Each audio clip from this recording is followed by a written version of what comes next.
to the weekly market recap with SC Securities. Let's have a look at the latest developments in the Sri Lankan economy and financial market.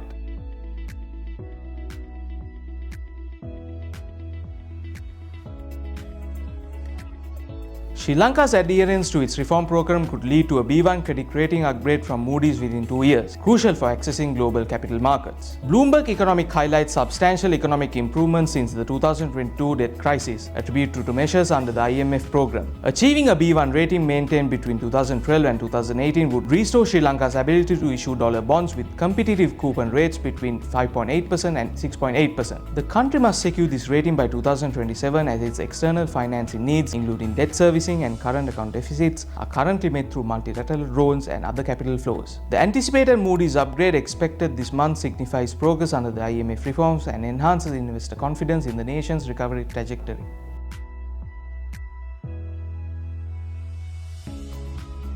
Sri Lanka's Energy Minister Kumara Jayakodi has sought US assistance to advance the nation's renewable energy sector. The request aligns with the new government's energy vision and a target to achieve 70% renewable energy generation by 2030. US Ambassador Julie Chung affirmed Washington's readiness to provide technical and other support, building on ongoing initiatives like a $90 million 5-energy program promoting sustainable energy in Sri Lanka. This development follows Sri Lanka's commitment to review renewable energy projects involving India's Adani Group, whose top officials face fraud charges in the US Adani's proposed wind plants in Northern Mannar and Punarine. Northern Mannar and Punarine have faced criticism for environmental concerns and high electricity pricing. The review reflects broader concerns over transparency and sustainability in foreign investments. By collaborating with US, Sri Lanka aims to transition into a cleaner green energy future while addressing governance and ecological challenges in its energy projects.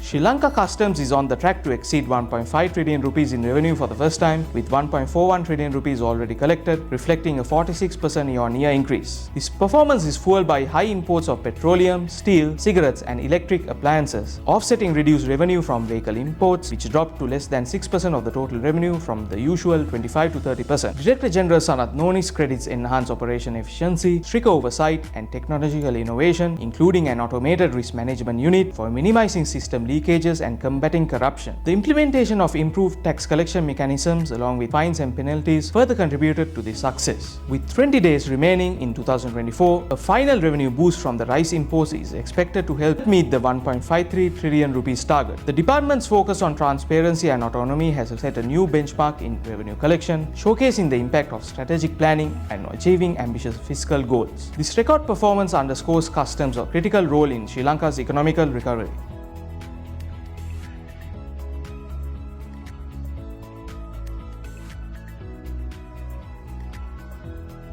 The Central Bank of Sri Lanka's Business Outlook survey indicates an optimistic Q4 2024, with demand and sales volume projected to rise by 1 and 4 index points, respectively. Capacity utilization is also expected to improve, driven by growth across all major economic activities. Investment sentiment is set to strengthen significantly, with the investment index climbing to 123 from 107 as firms shift focus from maintenance to expansion. However, firms report rising input and output prices, particularly in the services sector, reflecting inflationary pressures.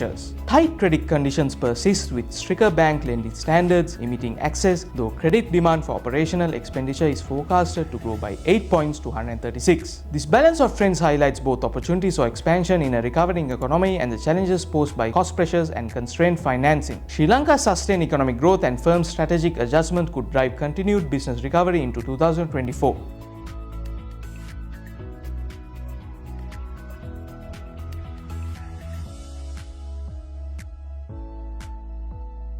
Sri Lanka has secured a $50 million policy-based loan from the OPEC Fund for International Development to support its comprehensive reform agenda under the IMF-backed Extended Fund Facility. The proposal submitted by the President in his role as the Minister of Finance has received cabinet approval, marking a significant step in advancing the nation's economic reform efforts. The IMF confirmed that the loan aligns with the parameters of the EFF program, ensuring consistency with broader fiscal and structural goals. This funding reflects ongoing international collaboration to stabilize Sri Lanka's economy and implement critical reforms. The move also underscores the government's commitment to restoring economic health and attracting international financial support for long-term development initiatives. With the OPEC loan complementing IMF assistance, Sri Lanka demonstrates its strategic approach to leveraging multilateral funding to address economic challenges and build resilience.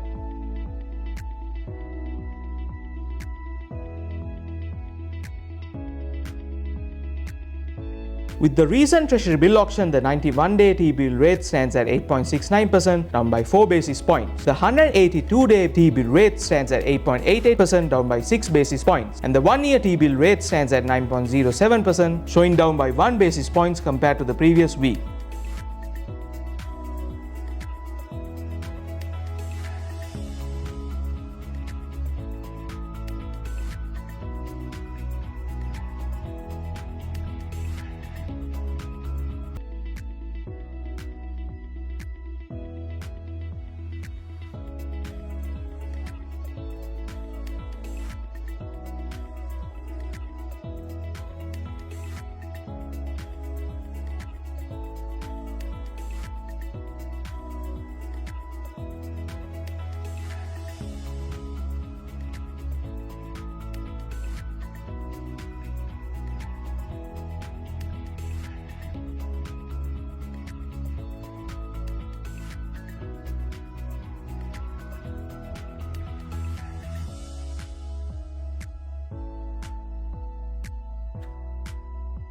SEBI PLC using points X 153.50, A 242.00 and B 221.00 as the reference levels for the Fibonacci